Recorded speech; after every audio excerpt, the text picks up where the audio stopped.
Chapter 6. But as soon as she went out, he got up, latched the door, undid the parcel which Razumihin had brought in that evening, and had tied up again, and began dressing. Strange to say, he seemed immediately to have become perfectly calm. Not a trace of his recent delirium nor of the panic fear that had haunted him of late. It was the first moment of a strange, sudden calm. His movements were precise and definite. A firm purpose was evident in them. Today, he muttered to himself. He understood that he was still weak. But his intense spiritual concentration gave him strength and self-confidence. He hoped, moreover, that he would not fall down in the street. When he had dressed in entirely new clothes, he looked at the money lying on the table, and after a moment's thought put it in his pocket. It was 25 rubles.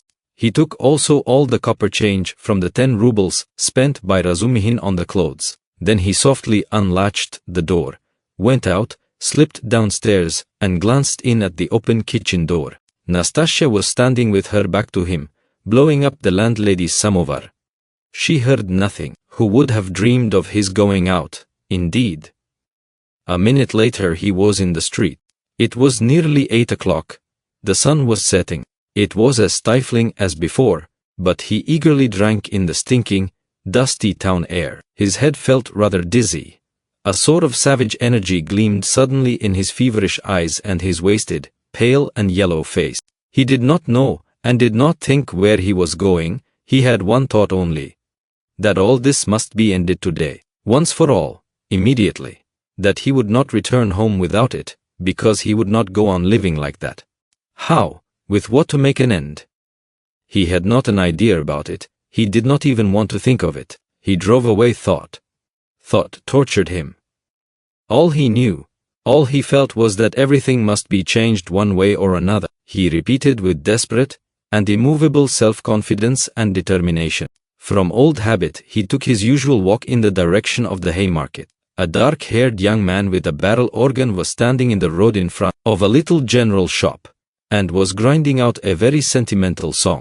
He was accompanying a girl of 15, who stood on the pavement in front of him. She was dressed up in a crinoline, a mantle and a straw hat with a flame-colored feather in it, all very old and shabby. In a strong and rather agreeable voice, cracked and coarsened by singing, she sang in hope of getting a copper from the shop. Raskolnikov joined 2 or 3 listeners, took out a 5-kopeck piece, and put it in the girl's hand. She broke off abruptly on a sentimental high note, shouted sharply to the organ grinder, "Come on," and both moved on to the next shop. "Do you like street music?" said Raskolnikov, addressing a middle-aged man standing idly by him. The man looked at him, startled and wondering. "I love to hear singing to a street organ," said Raskolnikov, and his manner seemed strangely out of keeping with the subject. "I like it on cold, dark, damp autumn evenings. They must be damp when all the passers-by have pale green, sickly faces, or better still wet snow is falling straight down, when there's no wind, you know what I mean. And the street lamps shine through it." "I don't know." "Excuse me," muttered the stranger, frightened by the question and Raskolnikov's strange manner, and he crossed over to the other side of the street. Raskolnikov walked straight on and came out at the corner of the Haymarket, where the huckster and his wife had talked with Lizaveta, but they were not there now. Recognizing the place, he stopped, looked round and addressed a young fellow in a red shirt who stood gaping before a corn chandler's shop. "Isn't there a man who keeps a booth with his wife at this corner?" "All sorts of people keep booths here," answered the young man, glancing superciliously at Raskolnikov. "What's his name?" "What he was christened." "Aren't you a Zaraisky man too? Which province?" The young man looked at Raskolnikov again. "It's not a province, Your Excellency, but a district." "Graciously forgive me, Your Excellency. Is that a tavern at the top there?" "Yes, it's an eating house, and there's a billiard room, and you'll find princesses there too." "La." Raskolnikov crossed the square. In that corner there was a dense crowd of peasants. He pushed his way into the thickest part of it, looking at the faces. He felt an unaccountable inclination to enter into conversation with people, but the peasants took no notice of him. They were all shouting in groups together. He stood and thought a little and took a turning to the right in the direction of Fifth. He had oft crossed that little street which turns at an angle, leading from the marketplace to Sadovi Street. Of late he had often felt drawn to wander about this district, when he felt depressed, that he might feel more so. Now he walked along, thinking of nothing. At that point, there is a great block of buildings, entirely let out in dram shops and eating houses. Women were continually running in and out, bareheaded and in their indoor clothes. Here and there they gathered in groups, on the pavement, especially about the entrances to various festive establishments in the lower stories. From one of these a loud din, sounds of singing, the tinkling of a guitar and shouts of merriment, floated into the street. A crowd of women were thronging round the door. Some were sitting on the steps, others on the pavement, others were standing talking. A drunken soldier, smoking a cigarette, was walking near them in the road, swearing. He seemed to be trying to find his way somewhere, but had forgotten where. One beggar was quarreling with another, and a man dead drunk was lying right across the road. Raskolnikov joined the throng of women, who were talking in husky voices. They were bareheaded, and wore cotton dresses and goatskin shoes. There were women of 40 and some not more than 17. Almost all had blackened eyes. He felt strangely attracted by the singing, and all the noise and uproar in the saloon below. Someone could be heard within dancing frantically, marking time with his heel, to the sounds of the guitar, and of a thin falsetto voice singing a jaunty air. He listened intently, gloomily and dreamily, bending down at the entrance and peeping inquisitively in from the pavement. "Oh, my handsome soldier, don't beat me for nothing," trilled the thin voice of the singer. Raskolnikov felt a great desire to make out what he was singing, as though everything depended on that. "Shall I go in?" he thought. "They are laughing, from drink. Shall I get drunk?" "Won't you come in?" one of the women asked him. Her voice was still musical, and less thick than the others. She was young and not repulsive, the only one of the group. "Why, she's pretty," he said, drawing himself up and looking at her. She smiled, much pleased at the compliment. "You're very nice looking yourself," she said. "Isn't he thin though?" observed another woman in a deep bass. "Have you just come out of a hospital? They're all generals' daughters, it seems, but they have all snub noses," interposed a tipsy peasant with a sly smile on his face, wearing a loose coat. "See how jolly they are. Go along with you." "I'll go, sweetie." And he darted down into the saloon below. Raskolnikov moved on. "I say, sir," the girl shouted after him. "What is it?" She hesitated. "I'll always be pleased to spend an hour with you, kind gentleman, but now I feel shy. Give me 6 kopecks for a drink, there's a nice young man." Raskolnikov gave her what came first, 15 kopecks. "Ah, what a good-natured gentleman. What's your name?" "Ask for Duklida." "Well, that's too much," one of the women observed, shaking her head at Duklida. "I don't know how you can ask like that. I believe I should drop with shame." Raskolnikov looked curiously at the speaker. She was a pock-marked wench of 30, covered with bruises, with her upper lip swollen. She made her criticism quietly and earnestly. "Where is it?" thought Raskolnikov. "Where is it? I've read that someone condemned to death says or thinks, an hour before his death, that if he had to live on some high rock, on such a narrow ledge that he'd only room to stand, and the ocean, everlasting darkness, everlasting solitude, everlasting tempest around him, if he had to remain standing on a square yard of space all his life, 1,000 years, eternity, it were better to live so than to die at once. Only to live, and live. Life, whatever it may be, how true it is. Good God, how true. Man is a vile creature, and vile is he who calls him vile for that," he added a moment later. He went into another street. "Bah, the Palais de Cristal.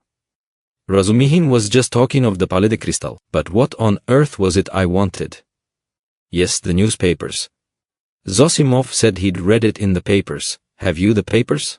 he asked, going into a very spacious and positively clean restaurant, consisting of several rooms, which were, however, rather empty. 2 or 3 people were drinking tea, and in a room further away were sitting 4 men drinking champagne. Raskolnikov fancied that Zametov was one of them, but he could not be sure at that distance. What if it is? He thought. Will you have vodka? Asked the waiter. Give me some tea and bring me the papers, the old ones for the last 5 days, and I'll give you something. Yes, sir, here's today's. No vodka? The old newspapers and the tea were brought.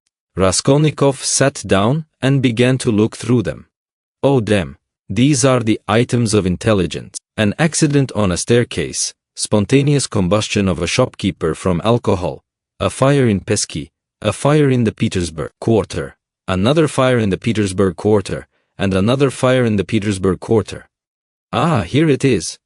He found at last what he was seeking and began to read it. The lines danced before his eyes, but he read it all and began eagerly seeking later editions in the following numbers. His hands shook with nervous impatience as he turned the sheets.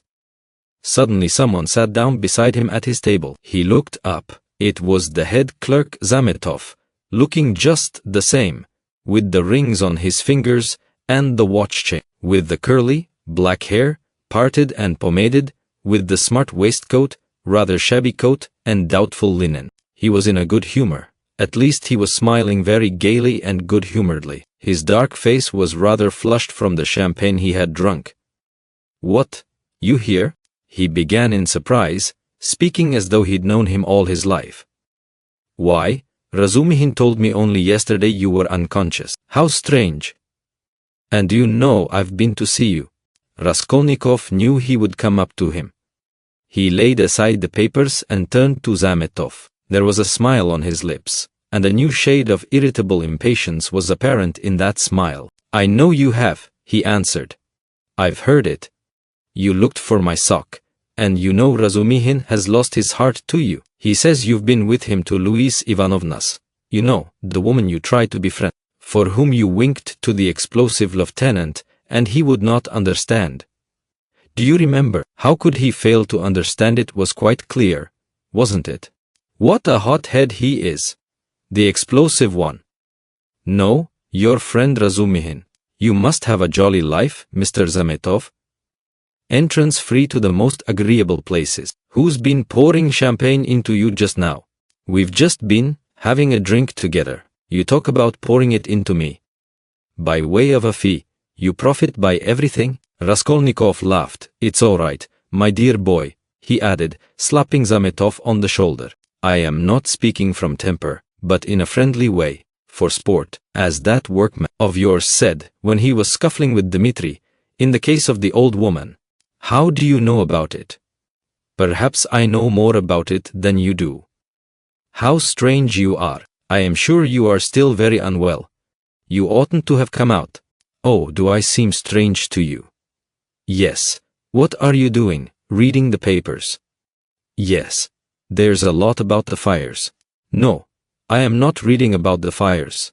Here he looked mysteriously at Zametov. His lips were twisted again in a mocking smile. No, I am not reading about the fires, he went on, winking at Zametov. But confess now, my dear fellow, you're awfully anxious to know what I am reading about. I am not in the least. Mayn't I ask a question? Why do you keep on? Listen. You are a man of culture and education? I was in the 6th class at the gymnasium, said Zametov with some dignity. 6th class. Ah, my cock sparrow. With your parting and your rings you are a gentleman of fortune. Foo. What a charming boy. Here Raskolnikov broke into a nervous laugh right in Zametov's face. The latter drew back, more amazed than offended. Foo, how strange you are. Zametov repeated very seriously. I can't help thinking you are still delirious. I am delirious?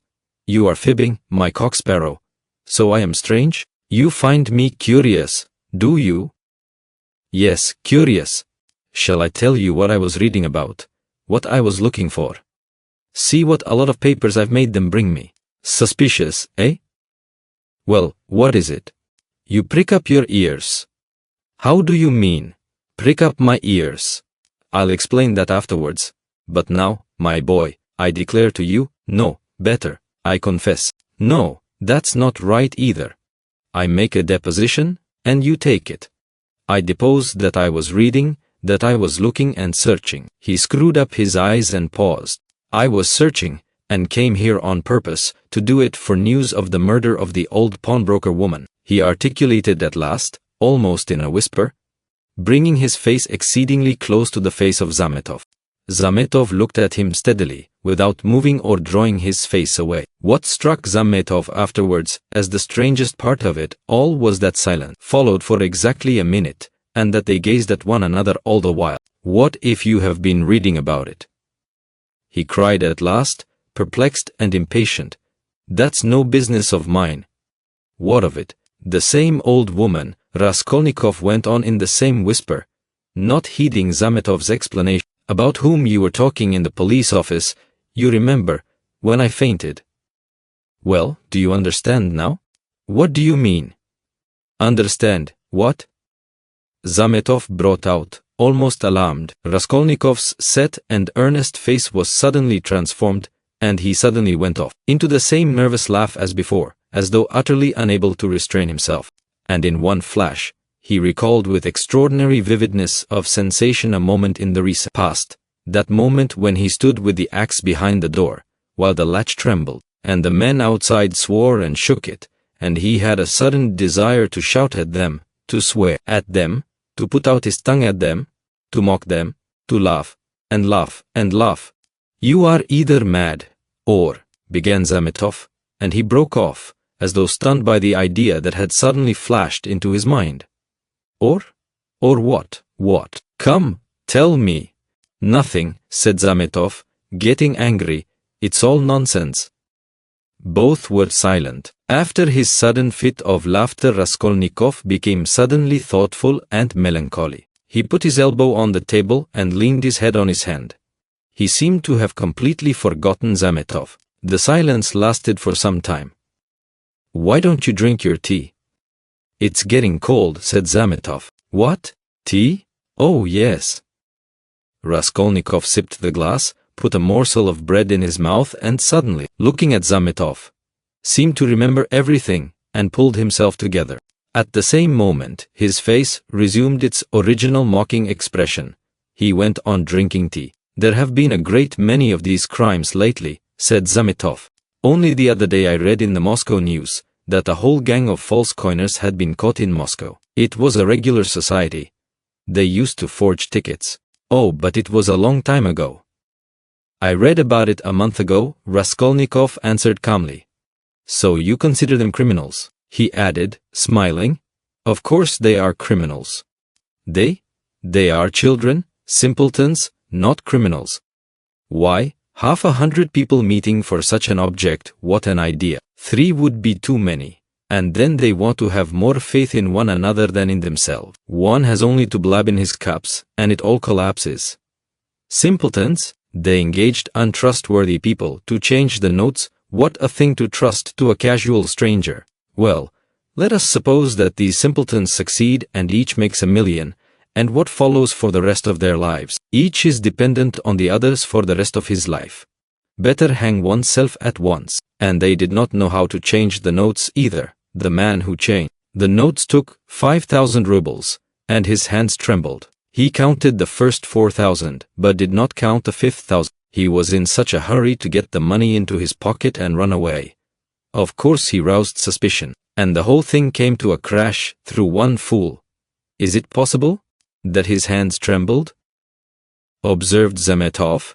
Yes, that's quite possible. That, I feel quite sure, is possible. Sometimes one can't stand things. Can't stand that? Why, could you stand it then? No, I couldn't. For the sake of 100 rubles to face such a terrible experience, to go with false notes into a bank where it's their business to spot that sort of thing. No, I should not have the face to do it. Would you? Raskolnikov had an intense desire again to put his tongue out. Shivers kept running down his spine. I should do it quite differently, Raskolnikov began. This is how I would change the notes. I'd count the first 1,000 3 or 4 times, backwards and forwards, looking at every note, and then I'd set to the second 1,000. I'd count that halfway through, and then hold some 50-ruble note to the light. Then turn it, then hold it to the light again to see whether it was a good one. I am afraid, I would say. A relation of mine lost 25 rubles other day through a false note, and then I'd tell them the whole story. And after I began counting the third, no, excuse me, I would say, I fancy I made a mistake in the 700, in that second 1,000, I am not sure. And so, I would give up the third 1,000, and go back to the second and so on to the end.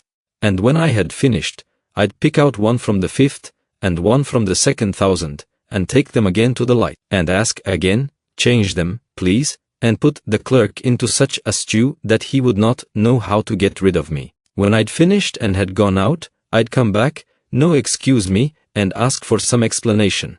That's how I do it. Phoo, what terrible things you say, said Zametov, laughing. But all that is only talk. I dare say when it came to deeds you'd make a slip. I believe that even a practiced, desperate man cannot always reckon on himself, much less you and I. To take an example near home, that old woman murdered in our district. The murderer seems to have been a desperate fellow. He risked everything in open daylight, was saved by a miracle, but his hands shook too. He did not succeed in robbing the place. He couldn't stand it. That was clear from the clear. Raskolnikov seemed offended. Clear? Why don't you catch him then?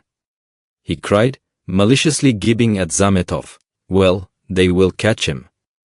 Who, you? Do you suppose you could catch him? You've a tough job. A great point for you is whether a man is spending money or not. If he had no money, and suddenly begins spending, he must be the man. So that any child can mislead you. The fact is they always do that, though, answered Zametov. A man will commit a clever murder at the risk of his life, and then at once he goes drinking in a tavern. They are caught spending money. They are not all as cunning as you are. You wouldn't go to a tavern, of course. Raskolnikov frowned and looked steadily at Zametov. You seem to enjoy the subject, and would like to know how I should behave in that case too? He asked with displeasure. I should like to, Zametov answered firmly and seriously. Somewhat too much earnestness began to appear in his words and looks. Very much. Very much. All right then.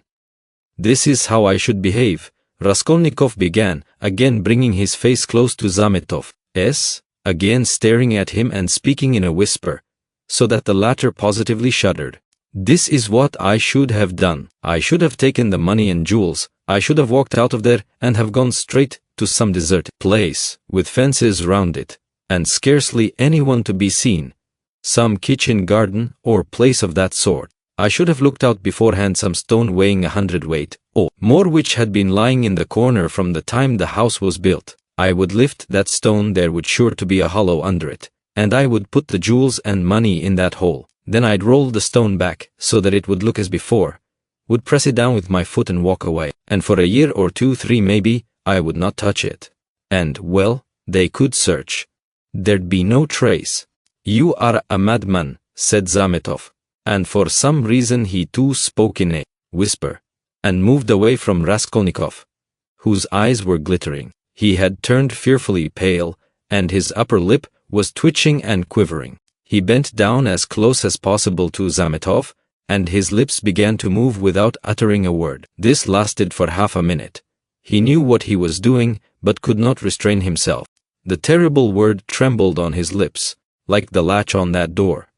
In another moment it will break out. In another moment he will let it go. He will speak out. And what if it was I who murdered the old woman and Lizaveta? He said suddenly, and realized what he had done. Zametov looked wildly at him, and turned white as the tablecloth. His face wore a contorted smile. But is it possible? He brought out faintly. Raskolnikov looked wrathfully at him. Own up that you believed it. Yes, you did. Not a bit of it. I believe it less than ever now, Zametov cried hastily. I've caught my cock-sparrow. So you did believe it before. If now you believe less than ever. Not at all, cried Zametov, obviously embarrassed. Have you been frightening me so as to lead up to this? You don't believe it then? What were you talking about behind my back when I went out of the police office? And why did the explosive lieutenant question me after I fainted? Hey, there, he shouted to the waiter, getting up and taking his cap. How much? 30 kopecks, the latter replied, running up, and there is 20 kopecks for vodka. See what a lot of money. He held out his shaking hand to Zametov with notes in it. Red notes and blue, 25 rubles. Where did I get them? And where did my new clothes come from? You know I had not a kopeck. You've cross-examined my landlady, I'll be bound. Well, that's enough. Assez causé, till we meet again. He went out, trembling all over from a sort of wild hysterical sensation, in which there was an element of insufferable rapture. Yet he was gloomy and terribly tired. His face was twisted as after a fit. His fatigue increased rapidly. Any shock, any irritating sensation stimulated and revived his energies at once, but his strength failed as quickly when the stimulus was removed. Zametov, left alone, sat for a long time in the same place, plunged in thought. Raskolnikov had unwittingly worked a revolution in his brain on a certain point and had made up his mind for him conclusively. Ilya Petrovich is a blockhead, he decided. Raskolnikov had hardly opened the door of the restaurant when he stumbled against Razumihin on the steps. They did not see each other till they almost knocked against each other. For a moment they stood looking each other up and down. Razumihin was greatly astounded. Then anger, real anger, gleamed fiercely in his eyes. So here you are. He shouted at the top of his voice. You ran away from your bed, and here I've been looking for you, under the sofa. We went up to the garret. I almost beat Nastasia on your account, and here he is after all. Rodya, what is the meaning of it? Tell me the whole truth. Confess? Do you hear? It means that I'm sick to death of you all and I want to be alone, Raskolnikov answered calmly. Alone? When you are not able to walk? When your face is as white as a sheet, and you are gasping for breath? Idiot! What have you been doing in the Palais de Cristal? Own up at once. Let me go, said Raskolnikov and tried to pass him. This was too much for Razumihin. He gripped him firmly by the shoulder. Let you go? You dare tell me to let you go? Do you know what I'll do with you directly? I'll pick you up, tie you up in a bundle, carry you home under my arm and lock you up. Listen, Razumihin, Raskolnikov began quietly. Apparently come. Can't you see that I don't want your benevolence? A strange desire you have to shower benefits on a man who curses them, who feels them a burden in fact. Why did you seek me out at the beginning of my illness? Maybe I was very glad to die. Didn't I tell you plainly enough today that you were torturing me, that I was sick of you? You seem to want to torture people. I assure you that all that is seriously hindering my recovery, because it's continually irritating me. You saw Zosimov went away just now to avoid irritating me. You leave me alone too, for goodness sake. What right have you indeed to keep me by force? Don't you see that I am in possession of all my faculties now? How can I persuade you not to persecute me with your kindness? I may be ungrateful, I may be mean, only let me be, for God's sake. Let me be. Let me be, let me be. He began calmly, gloating beforehand over the venomous phrases he was about to utter, but finished, panting for breath, in a frenzy, as he had been with Luzhin. Razumihin stood a moment, thought, and let his hand drop. Well, go to hell then, he said gently and thoughtfully. Stay, he roared, as Raskolnikov was about to move. Listen to me. Let me tell you, that you are all a set of babbling, posing idiots. If you've any little trouble you brood over it like a hen over an egg. And you are plagiarists even in that. There isn't a sign of independent life in you. You are made of spermaceti ointment, and you've lymph in your veins instead of blood. I don't believe in any one of you. In any circumstances the first thing for all of you is to be unlike a human being. Stop, he cried with redoubled fury, noticing that Raskolnikov was again making a movement. Hear me out. You know I'm having a housewarming this evening. I dare say they've arrived by now, but I left my uncle there. I just ran in to receive the guests. And if you weren't a fool, a common fool, a perfect fool, if you were an original instead of a translation, you see, Roger, I recognize you're a clever fellow, but you're a fool. If you weren't a fool, you'd come round to me this evening, instead of wearing out your boots in the street. Since you have gone out, there's no help for it. I'd give you a snug easy chair. My landlady has one, a cup of tea, company. Or you could lie on the sofa, anyway you would be with us. Zosimov will be there too. Will you come? No. Ah, rubbish. Razumihin shouted, out of patience. How do you know? You can't answer for yourself. You don't know anything about it. Thousands of times I've fought tooth and nail with people and run back to them afterwards. One feels ashamed and goes back to a man. So remember, Pochinkov's house on the 3rd story. Why, Mr. Razumihin, I do believe you'd let anybody beat you from sheer benevolence. Beat? Whom? Me? I'd twist his nose off, at the mere idea. Pochinkov's house, 47, Babushkin's flat. I shall not come, Razumihin. Raskolnikov turned and walked away. I bet you will, Razumihin shouted after him. I refuse to know you if you don't. Stay, hey, is Zametov in there? Yes. Did you see him? Yes. Talk to him? Yes. What about? Confound you, don't tell me then. Pochinkov's house, 47, Babushkin's flat, remember. Raskolnikov walked on, and turned the corner into Sadovy Street. Razumihin looked after him thoughtfully. Then with a wave of his hand, he went into the house but stopped short of the stairs. Confound it, he went on almost aloud. He talked sensibly, but yet, I am a fool.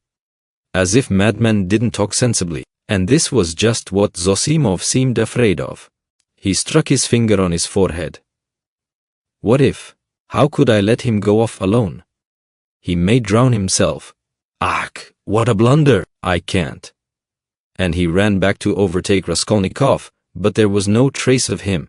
With a curse, he returned with rapid steps to the Palais de Cristal to question Zametov. Raskolnikov walked straight to X.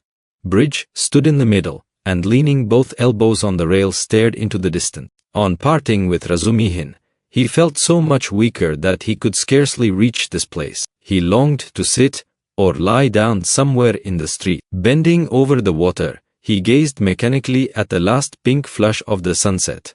The row of houses, growing dark in the gathering twilight, at one distant attic window on the left bank, flashing as though on fire in the last rays of the setting sun, at the darkening water of the canal, and the water seemed to catch his attention. At last red circles flashed before his eyes, the houses seemed moving.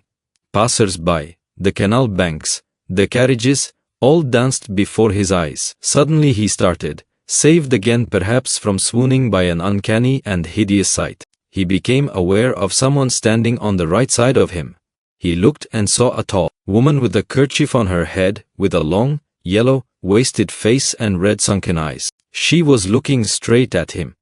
But obviously, she saw nothing and recognized no one. Suddenly she leaned her right hand on the parapet, lifted her right leg over the railing, then her left, and threw herself into the canal. The filthy water parted and swallowed up its victim for a moment, but an instant later the drowning woman floated to the surface, moving slowly with the current, her head and legs in the water, her skirt inflated like a balloon over her back. A woman drowning! A woman drowning! Shouted dozens of voices. People ran up. Both banks were thronged with spectators. On the bridge people crowded about Raskolnikov, pressing up behind him. Mercy on it, it's our Afrosinya. A woman cried tearfully close by. Mercy, save her, kind people, pull her out. A boat. A boat, was shouted in the crowd. But there was no need of a boat. A policeman ran down the steps to the canal, threw off his great coat and his boots, and rushed into the water. It was easy to reach her. She floated within a couple of yards from the steps. He caught hold of her clothes with his right hand, and with his left seized a pole which a comrade held out to him. The drowning woman was pulled out at once. They laid her on the granite pavement of the embankment. She soon recovered consciousness, raised her head, sat up and began sneezing and coughing, stupidly wiping her wet dress with her hands. She said nothing. She's drunk herself out of her senses, the same woman's voice wailed at her side. Out of her senses. The other day she tried to hang herself. We cut her down. I ran out to the shop just now, left my little girl to look after her, and here she's in trouble again. A neighbor, gentlemen, a neighbor, we live close by, the second house from the end, see yonder. The crowd broke up. The police still remained round the woman. Someone mentioned the police station.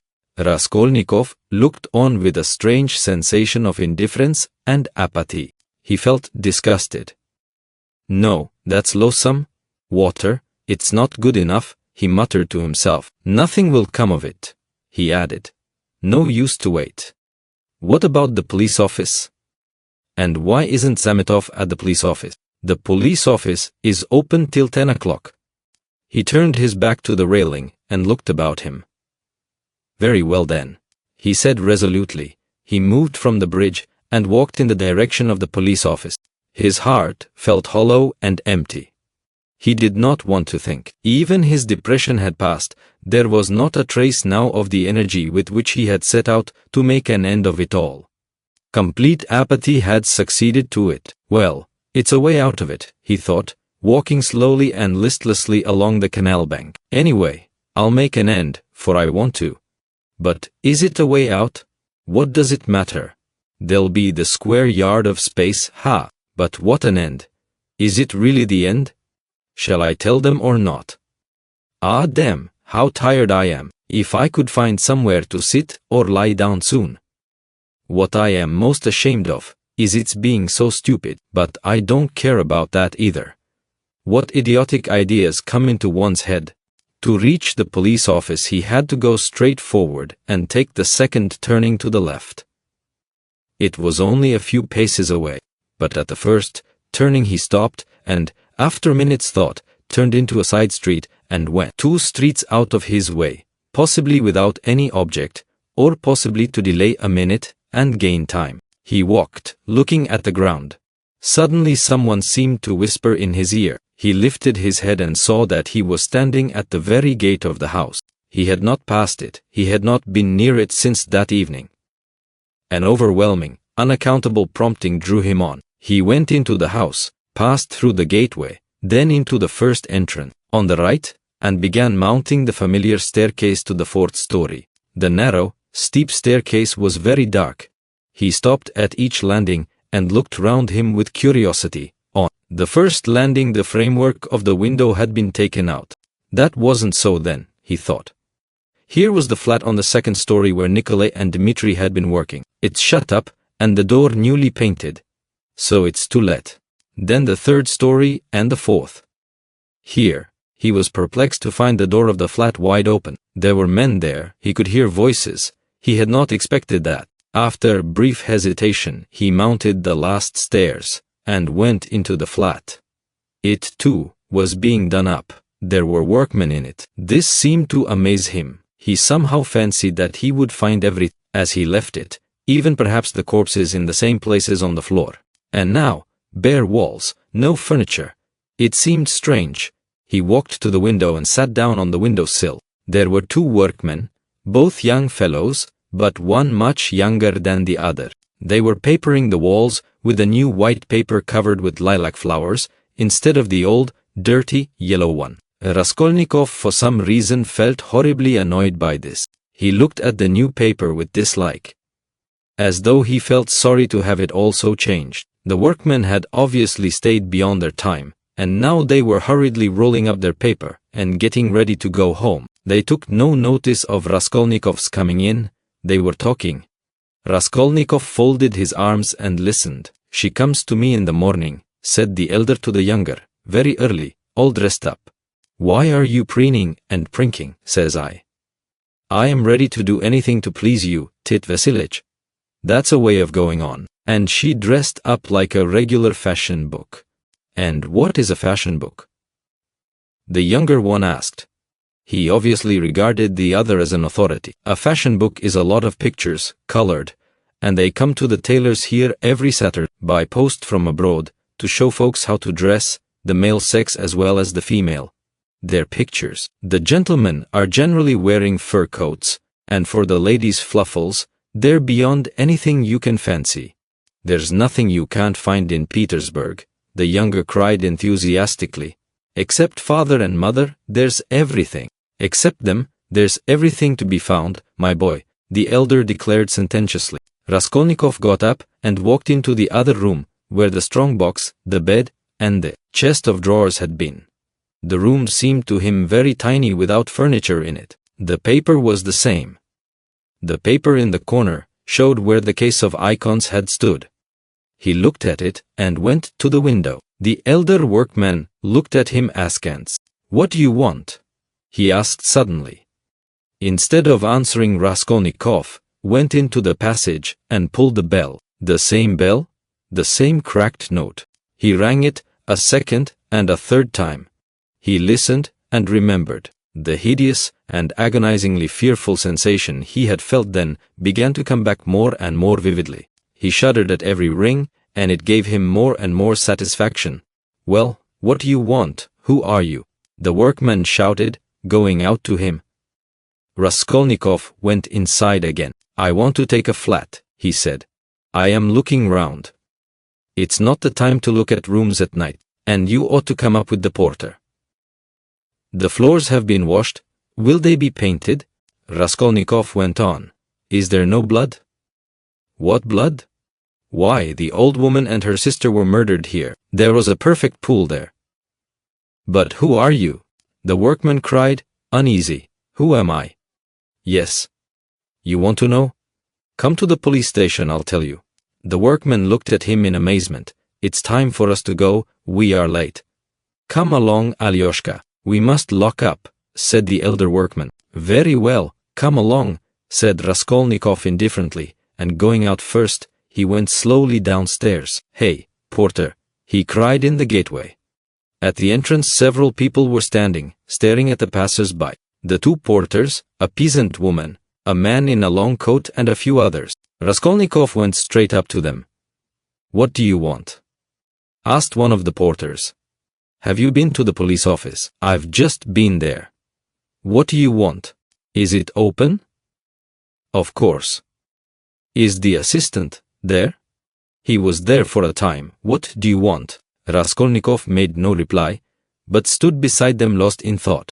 "He's been to look at the flat," said the elder workman, coming forward. "Which flat?" "Where we are at work." "Why have you washed away the blood?" says he. "There has been a murder here," says he, "and I've come to take it."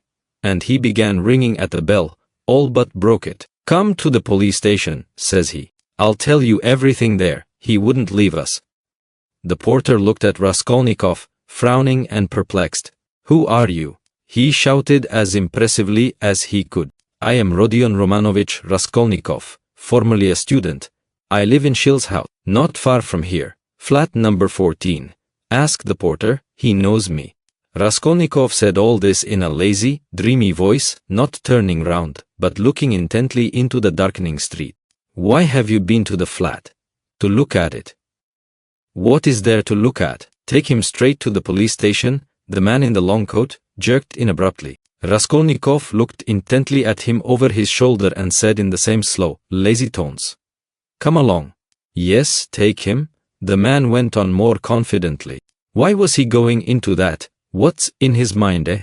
"He's not drunk, but God knows what's the matter with him," muttered the workman. "But what do you want?" the porter shouted again, beginning to get angry in earnest. "Why are you hanging about?" "You funk the police station then," said Raskolnikov, jeeringly. "How funk it?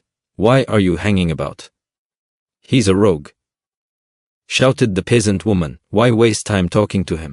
cried the other porter, a huge peasant in a full open coat and with keys on his belt.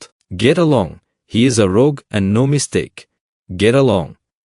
And seizing Raskolnikov by the shoulder he flung him into the street. He lurched forward but recovered his footing, looked at the spectators in silence, and walked away.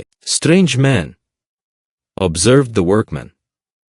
"There are strange folks about nowadays," said the woman. "You should have taken him to the police station all the same," said the man in the long coat.